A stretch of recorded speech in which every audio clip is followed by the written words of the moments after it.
Understanding UX Maturity Models by Marquise Lawton.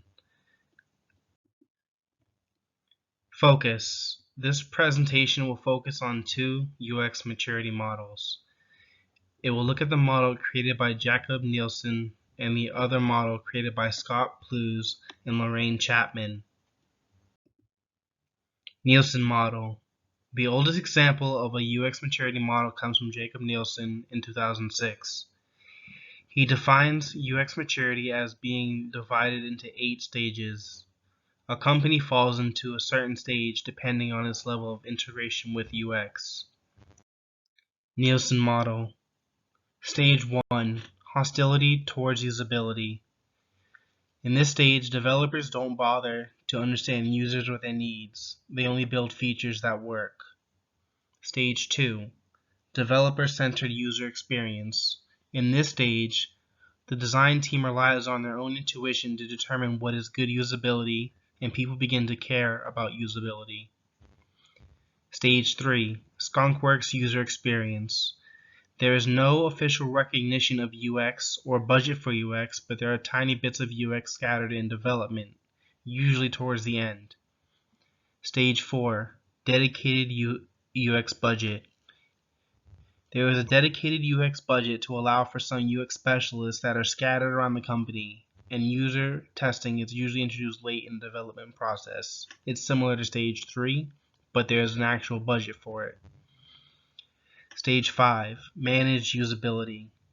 There is an official UX group led by a UX manager who determines what and where the company's direction for UX will go. User experience is thought about across the entire company. Stage 6. Systematic user-centered design process. The company has recognized the need for a user-centered design process. On projects, the team conducts user research before they start designing. Stage 7. Integrated user-centered design. Early user research becomes more prominent, and each development lifecycle is infused with user data. The company may also track quality through quantitative usability metrics. Stage 8, the final stage, user-driven corporation.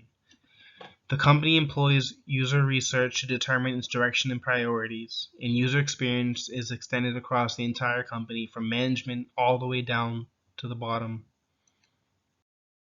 Plews and Chapman model. Developed at a UX company that focuses on healthcare called Macadamian. They define a UX maturity model with 5 stages instead of 8 stages like the one by Nielsen. However, like the Nielsen company, for this model, a company falls into a certain stage depending on its integration of UX.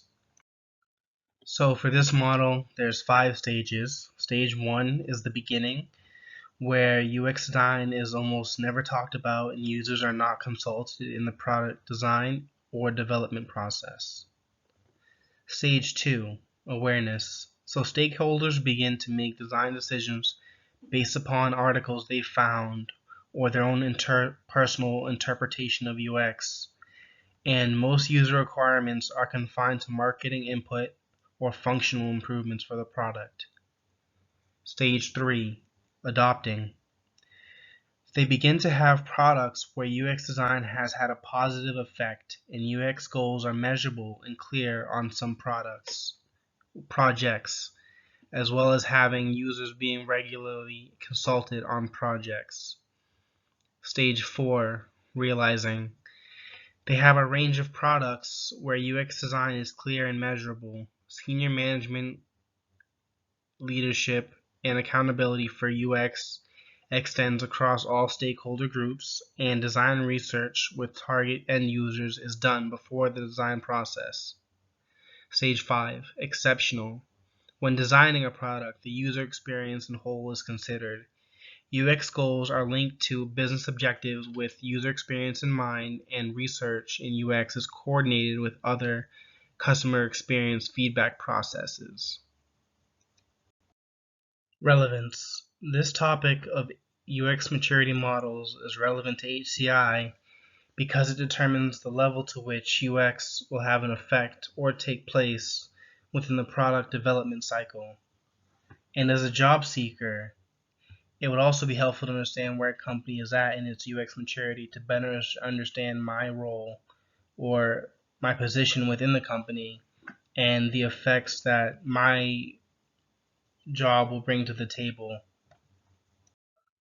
In conclusion, both UX maturity models have similar features that define where a particular company is at regarding its UX maturity. The models can be compared to one another because they incorporate UX to varying degrees for a respective company. And regarding Nielsen's model, it would take a company 20 years to reach stage 8 of UX maturity. While the Pluge and Chapman model seems less developed, it is more attainable by a company, and its stage 5 is still comparable to stage 7 or stage 8 in the Nielsen model. That's the end of my presentation, and more information can be found in my white paper. If you would like to read my paper, please email me at mlawton3@depaul.edu to receive the paper. Thank you for watching.